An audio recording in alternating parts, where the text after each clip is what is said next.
Yelinni fi vakınna. Ha, Gelecek yıl haydiylay. 2012 yıl.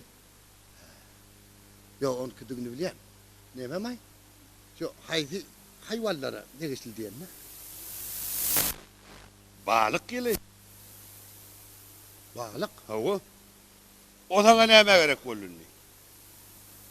Yaşımı hadaplatacak oluyor mu?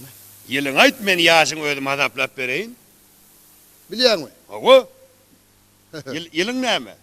Ajdar ha? Ajdar ha? O. On yali yılan mı oluyor ama? Ey. Ha. 40 yıl yaşan yılan. Ajdar ha oluyormuş diyorlar. Benim 40 yaşadım da. Ha. Sonra bile baba yine yaşım hala. Şey diyene. Tek ne ama yok. Menki dinozavr.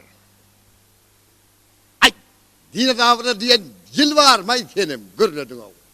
Hey. Yılan 60 yaşasa, 60 yıl yaşasa dinozavr olma ne mi? Doğrudan ama. Doğrudan ama.